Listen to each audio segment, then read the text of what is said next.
¿Qué harías si descubrieras que la persona que duerme a tu lado cada noche solo está esperando que muera tu padre para quedarse con tu herencia y desaparecer?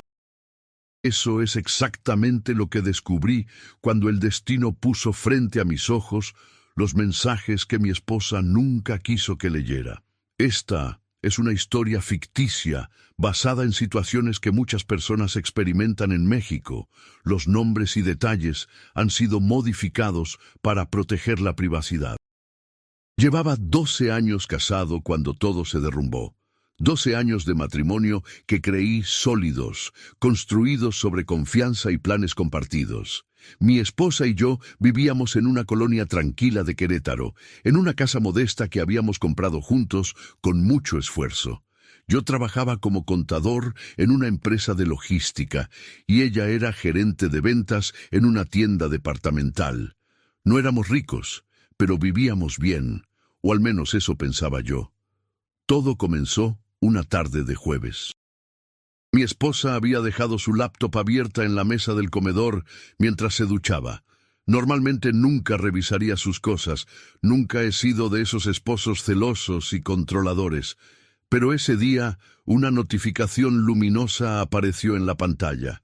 Era un mensaje que decía: ya falta poco, ten paciencia, en cuanto llegue la herencia, nos vamos juntos como planeamos. Sentí como si alguien me hubiera arrojado un balde de agua helada. Me quedé paralizado, mirando esas palabras que no tenían ningún sentido. ¿Qué herencia? ¿Irse juntos con quién? Mi corazón comenzó a latir con tanta fuerza que podía escucharlo en mis oídos. Con las manos temblando, me acerqué a la laptop. Sé que estuvo mal, pero en ese momento algo dentro de mí necesitaba saber. Abrí la aplicación de mensajería. Los mensajes eran con alguien guardado como Rubén, proveedor. Comencé a leer hacia atrás, y con cada línea que leía, mi mundo se hacía pedazos. Mi amor, ya no aguanto seguir fingiendo. Cuando me toca estar con él, solo pienso en ti. Tranquila, el papá de él ya está muy enfermo. Los doctores dijeron que máximo 1 año. Heredará la casa de Polanco y el negocio. Nos casamos en separación de bienes, pero él es tan tonto que no sabe que puedo pedir compensación económica. Además, si me divorcio después de que reciba la herencia, puedo conseguir una buena cantidad. Te amo, solo un poco más de paciencia y seremos libres. Seguí leyendo. Había meses de mensajes, planes detallados, conversaciones sobre destinos para irse a vivir juntos. Incluso habían investigado sobre leyes de divorcio en México, sobre cómo ella podría maximizar lo que obtendría de mí. Hablaban de mi padre como si fuera un simple obstáculo en su camino. Mi padre, que en ese momento estaba luchando contra un cáncer terminal. El nudo en mi estómago se volvió insoportable. Las lágrimas comenzaron a caer sin que pudiera controlarlas. No era solo la traición, era la frialdad, el cálculo, la maldad pura de esperar que mi padre muriera para poder abandonarme con el mayor botín posible. Escuché que el agua de la ducha se cerraba. Rápidamente tomé mi teléfono y fotografié decenas de mensajes. No sabía qué haría con esa información, pero necesitaba evidencia. Cerré la laptop y me fui a la sala, tratando de controlar mi respiración, de poner mi cara neutral. Cuando ella salió, con el cabello mojado y una sonrisa que ahora me parecía venenosa, me preguntó qué quería cenar.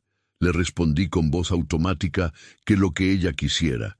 Me miró extraño por un segundo. Probablemente notó algo raro en mi tono, pero no dijo nada más. Esa noche no pude dormir. Ella roncaba suavemente a mi lado, completamente tranquila, mientras yo sentía que me ahogaba. La mujer con la que había compartido 12 años de mi vida, con quien había planeado tener hijos algún día, con quien había llorado cuando perdimos a nuestro primer bebé en el 2.º mes de embarazo. Esa mujer solo me veía como un cajero automático. Y lo peor, estaba esperando que mi padre muriera. Durante los siguientes días actué con normalidad, pero por dentro estaba investigando, planeando. Revisé nuestro acta de matrimonio. Efectivamente, nos habíamos casado bajo régimen de separación de bienes. En teoría, cada quien tenía lo suyo. La casa donde vivíamos estaba a nombre de ambos porque ambos habíamos pagado el enganche y las mensualidades. Pero yo no sabía que existía algo llamado compensación económica en caso de divorcio. Investigué en Internet.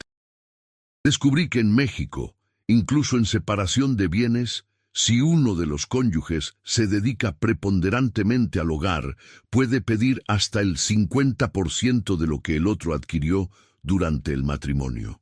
Aunque mi esposa trabajaba, ella había estado un par de años sin empleo fijo cuando la empresa donde trabajaba quebró.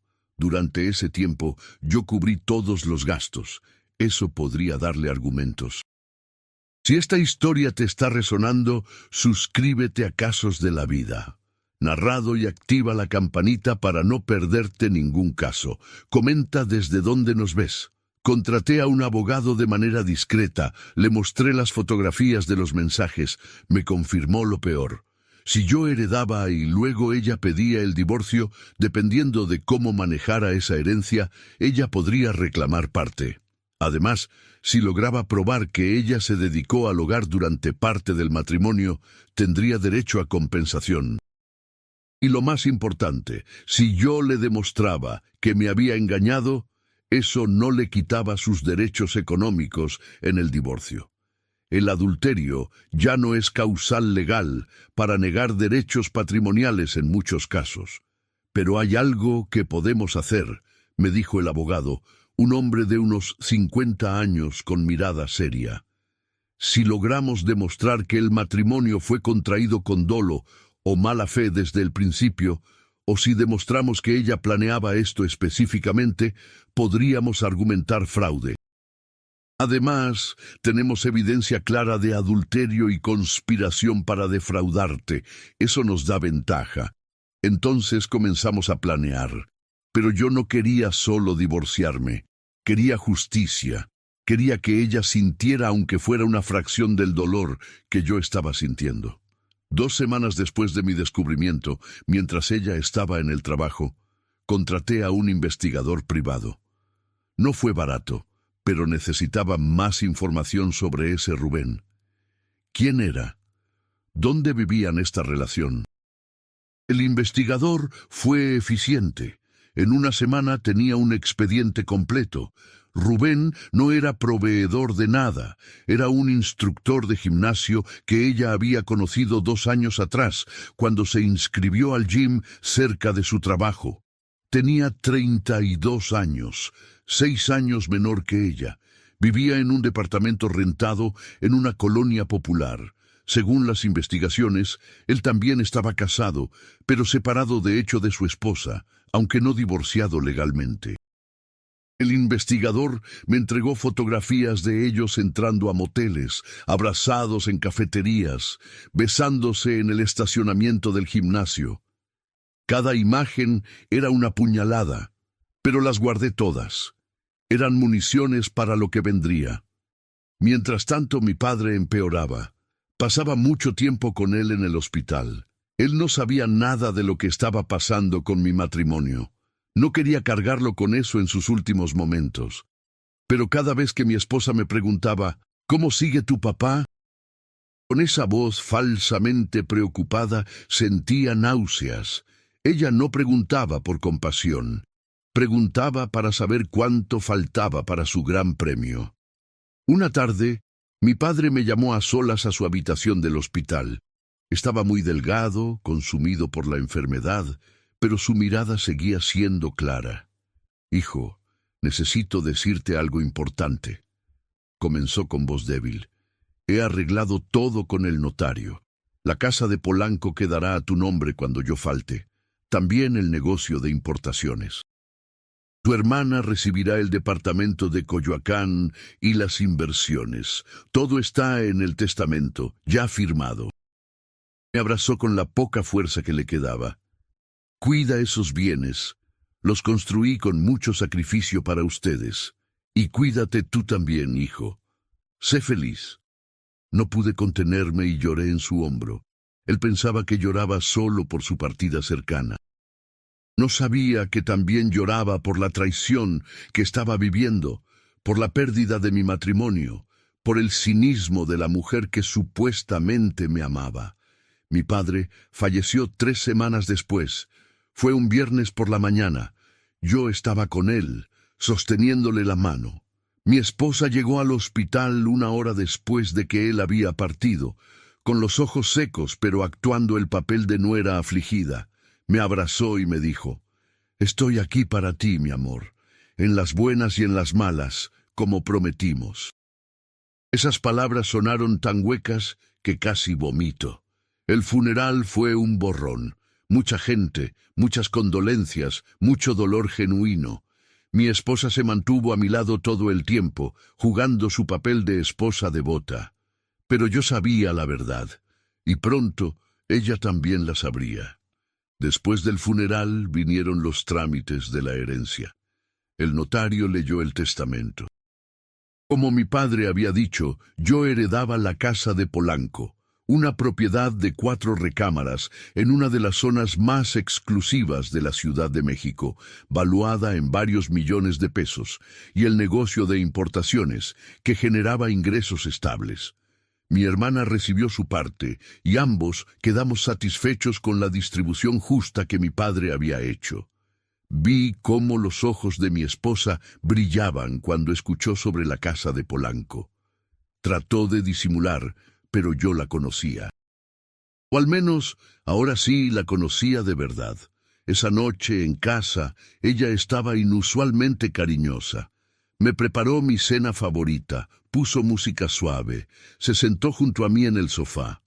«Sé que has estado sufriendo mucho», me dijo acariciándome el cabello, «pero tu padre estaría orgulloso de ti, y ahora tenemos una oportunidad de cambiar nuestra vida. Con esa casa en Polanco, podríamos vender esta, mudarnos a algo mejor, o incluso invertir. Podríamos finalmente viajar a Europa como siempre soñamos». Cada palabra era veneno disfrazado de miel. Asentí sin decir mucho. Durante las siguientes 2 semanas, ella comenzó a presionarme sutilmente sobre nuestros planes futuros. ¿Qué íbamos a hacer con nuestra nueva casa, que no era nuestra, era mía por herencia? ¿Cómo podríamos maximizar nuestros recursos?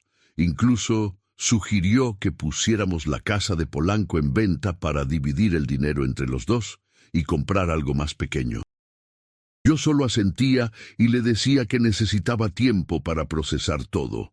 Ella se mostraba comprensiva, pero yo notaba la ansiedad creciendo en ella. Revisaba su teléfono constantemente, salía a hacer llamadas de trabajo. Llegaba tarde algunas noches diciendo que había tenido juntas. Seguía viéndose con Rubén. El investigador me lo confirmaba. Ella pensaba que pronto sería libre y rica, pero yo ya tenía mi plan listo.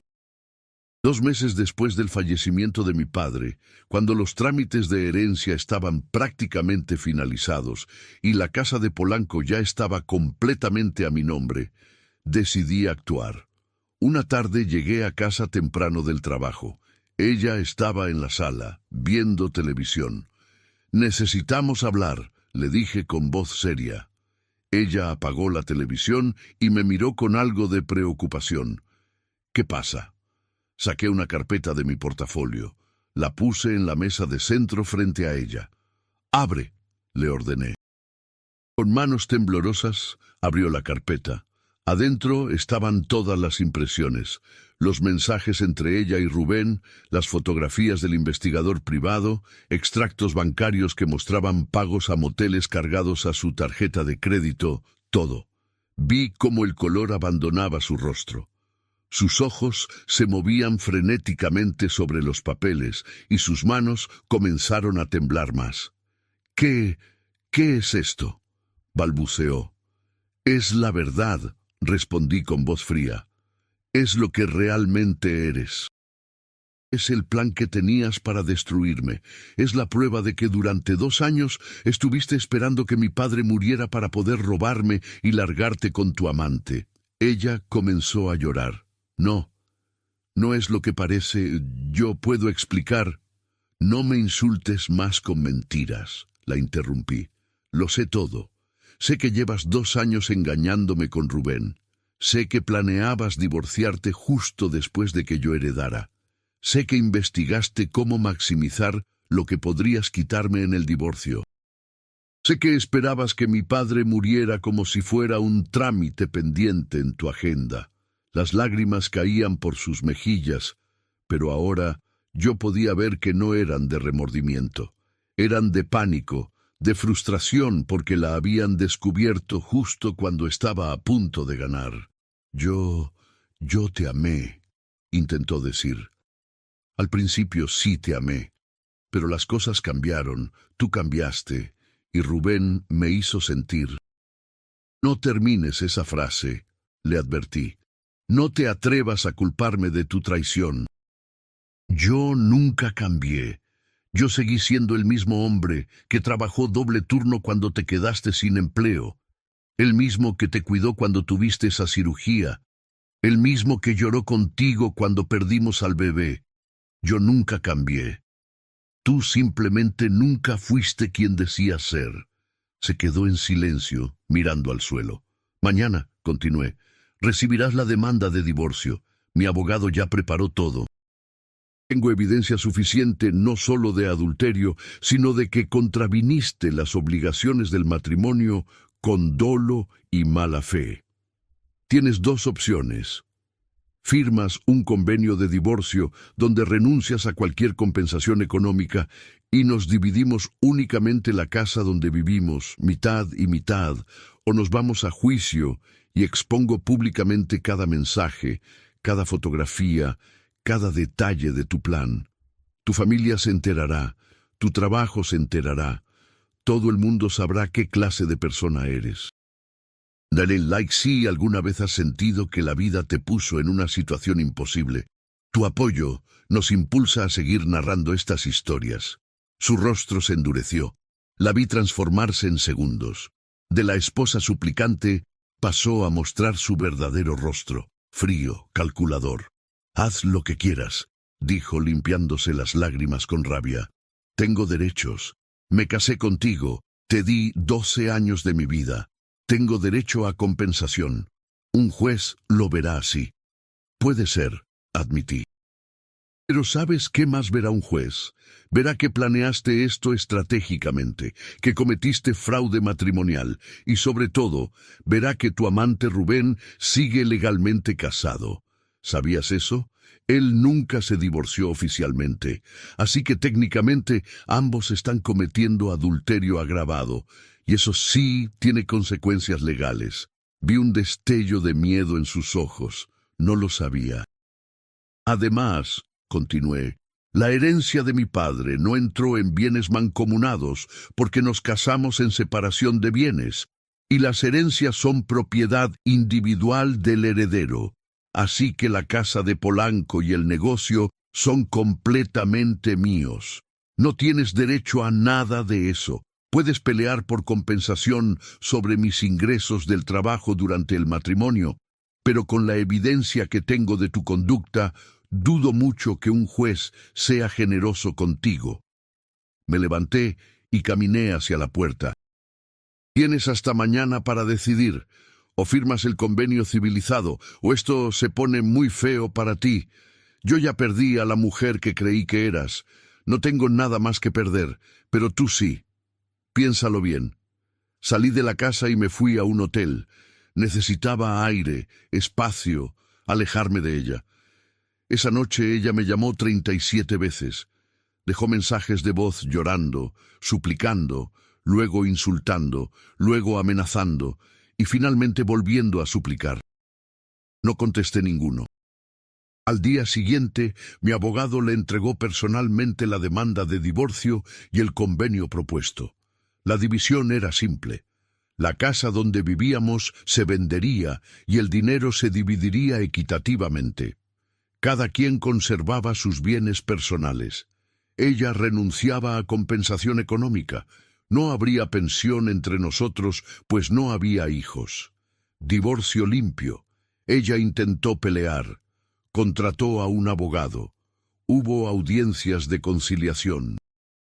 Su abogado intentó argumentar que ella merecía compensación, que había contribuido al hogar, que merecía parte de mis nuevos bienes, pero entonces mi abogado presentó toda la evidencia, los mensajes donde ella literalmente calculaba cuánto podría obtener, las fotografías con Rubén, los testimonios del investigador privado, e incluso logramos conseguir un testimonio de una compañera de trabajo de ella que había escuchado comentarios de mi esposa sobre esperar la herencia. El juez revisó todo, y en su rostro vi disgusto. La sentencia fue clara. Divorcio concedido por mutuo consentimiento, sin compensación económica para ninguna de las partes, división equitativa únicamente de la casa conyugal. Mis bienes heredados quedaban completamente protegidos. El juez incluso hizo un comentario sobre conducta desleal que contraviene los principios del matrimonio. El proceso tomó 8 meses. 8 meses de audiencias, de papeleos, de verla en juzgados con su cara de víctima. 8 meses en los que descubrí cosas todavía peores. Que ella había sacado una tarjeta de crédito a mi nombre sin mi conocimiento. Que había vendido algunas joyas que mi madre me había heredado y que yo guardaba en casa. Que incluso había intentado falsificar mi firma en documentos del banco para tener acceso a mis cuentas. Cada descubrimiento era otra traición, otra mentira, otra capa de la persona que realmente era. Cuando finalmente el divorcio quedó firme, vendimos la casa. Cada uno recibió su parte. Yo me mudé temporalmente a la casa de Polanco, esa casa que ella tanto había codiciado, pero que nunca sería suya. ¿Y ella? Intentó irse con Rubén, según me enteré por conocidos en común. Pero resulta que Rubén, cuando se enteró de que ella no había conseguido el gran dinero que esperaban, perdió el interés. Su esposa legal, con quien nunca se divorció, lo perdonó, y él volvió con ella. Mi exesposa se quedó sola, con su parte del dinero de la casa, sí, pero sin el futuro dorado que había planeado durante 2 años. La última vez que supe de ella, estaba rentando un pequeño departamento en una colonia lejana, trabajando en el mismo puesto de gerente que siempre tuvo. Su familia se había alejado de ella cuando se enteraron de todo. Su madre, una mujer muy religiosa, le había dicho que la había decepcionado profundamente. Había perdido varias amistades porque la noticia del escándalo se había regado. Yo no sentí satisfacción, no sentí venganza cumplida, solo sentí vacío. Tardé mucho en recuperarme emocionalmente. Fui a terapia durante 1 año. Aprendí a confiar nuevamente, aunque me tomó tiempo. Aprendí que las personas pueden usar máscaras durante años y que a veces creemos conocer a alguien cuando realmente no sabemos nada. 3 años después de todo esto, vendí la casa de Polanco. Era demasiado grande para mí solo, y cada habitación me recordaba el plan macabro que mi ex esposa había tejido alrededor de ella. Con ese dinero, compré un departamento más modesto, pero cómodo, en una zona tranquila de la ciudad. Invertí en el negocio que heredé de mi padre y que ahora prospera, y guardé una buena cantidad para el futuro. Conocí a alguien nuevo hace 1 año, una mujer diferente, honesta, que tiene su propia carrera y su propia vida.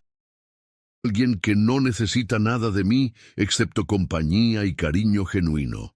Vamos despacio. He aprendido a ser cauteloso, pero también a no dejar que la traición del pasado me robe la posibilidad de ser feliz. Mi ex esposa me enseñó algo valioso, aunque de la peor manera posible, que el dinero revela el verdadero carácter de las personas. Que hay quienes son capaces de vivir mentiras durante años si el premio al final parece suficientemente grande. Que el amor verdadero no calcula, no espera que alguien muera para cobrar, no hace planes de escape mientras dice te amo. Y también aprendí algo sobre mí mismo, que tengo más fuerza de la que creía, que puedo enfrentar traiciones devastadoras y salir adelante, que merezco respeto, honestidad y amor verdadero, no actuado. La herencia de mi padre no solo fueron bienes materiales, fue también una prueba de fuego que reveló la verdad. Si ella no hubiera sido tan ambiciosa, tan calculadora, quizá habría seguido engañado durante años más. En cierto modo retorcido, su propia avaricia fue su perdición. Hoy puedo decir que estoy en paz. El dinero sigue en mi cuenta, la casa está a mi nombre, el negocio prospera. Pero más importante que todo eso, mi dignidad está intacta. No permití que me usara, no permití que se saliera con la suya. Y aunque el proceso fue doloroso, devastador, humillante en muchos momentos, al final prevalecí. A todos los que están pasando por algo similar, les digo esto: no se queden callados, no ignoren las señales, y sobre todo, no permitan que el miedo a estar solos o a perder algo material les haga aceptar traiciones y mentiras. La dignidad no tiene precio. La verdad siempre, siempre sale a la luz, y cuando sale, asegúrense de estar del lado correcto, con evidencia, con valentía y con la frente en alto, porque al final, lo que se siembra, se cosecha. Y mi ex esposa cosechó exactamente lo que sembró: nada.